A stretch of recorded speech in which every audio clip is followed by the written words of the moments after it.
നിങ്ങൾ ഈ കൈരളിക്ക് 42 കൊല്ലം പിണറായി വിജയൻ പോയി ആ അമീറിന്റെ കൂടെ പോയിരിക്കുന്ന അല്ല ഞാൻ പറഞ്ഞൊക്കെ മറുപടി കേൾക്കുക ചോദിച്ചതല്ലേ കൈരളിക്കാരൻ ഇത് അസ്വസ്ഥനാവണെന്തിനാ? 42 കൊല്ലം നിങ്ങളുടെ നേതാവ് പിണറായി വിജയൻ ആ ഹിറ സെന്ററിൽ പോയി ഈ അമീറുമായിട്ട് കൂടിക്കാഴ്ച നടത്തിയ പടം ഞാൻ കാണിച്ച തലേ ദിവസം ഒരു ബന്ധമില്ലെന്ന് പറഞ്ഞിട്ട് പിറ്റേ ദിവസം കോഴിക്കോട് ബന്ധം ഉണ്ടായിരുന്നെന്ന് പറഞ്ഞു. അദ്ദേഹത്തിന്റെ വീഡിയോ ഞാൻ കാണിച്ചു തരട്ടെ. ഇവിടെ ഇപ്പോ ജമാഅത്തെ ഇസ്ലാമിയെ പോലുള്ള ചില സംഘടനകൾ, PDPയെ പോലുള്ള ചിലർ ഞങ്ങളെ സഹായിക്കുന്ന നിലയാണ് ഈ തെരഞ്ഞെടുപ്പിൽ എടുത്തത്. ഞങ്ങൾക്ക് ജമാഅത്തെ ഇസ്ലാമിയായിട്ടല്ല, ഞങ്ങൾക്ക് വെൽഫെയർ പാർട്ടി ഞങ്ങൾക്ക് പിന്തുണ വന്ന് ഞങ്ങൾ സ്വീകരിച്ചു. ഇതൊക്കെ ഇങ്ങനെ മറക്കാമോ ഇപ്പോഴത്തെ കാലത്ത്? എന്റെ വീണ്ടും ചോദിച്ചുകൊണ്ടിരിക്കുക ജമാഅത്തെ ഇസ്ലാം നിർത്ത്.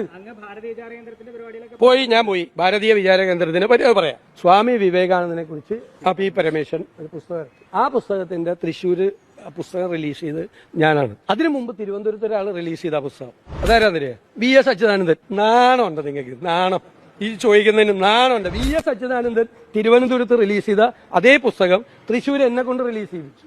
അന്ന് എന്റെ പേര് ശുപാർശ ചെയ്തത് ശ്രീ MP വീരേന്ദ്രകുമാറാണ്. VS അച്യുതാനന്ദനേക്കാൾ വലിയ നേതാവ് കമ്മ്യൂണിസ്റ്റ് പാർട്ടിക്ക് സമീപകാലത്തൊന്നും ഉണ്ടായിട്ടില്ലല്ലോ കേരളത്തിൽ. അദ്ദേഹം റിലീസ് ചെയ്ത ബുക്ക് ഞാൻ തൃശ്ശൂർ റിലീസ് ചെയ്തപ്പോ ഞാൻ ഭാരതീയ വിചാര കേന്ദ്രത്തിന്റെ പരിപാടി പങ്കെടുത്തായി പ്രചരിപ്പിച്ചു. ഇതാണ് യാഥാർത്ഥ്യം. ഉണ്ടായിരിക്കും.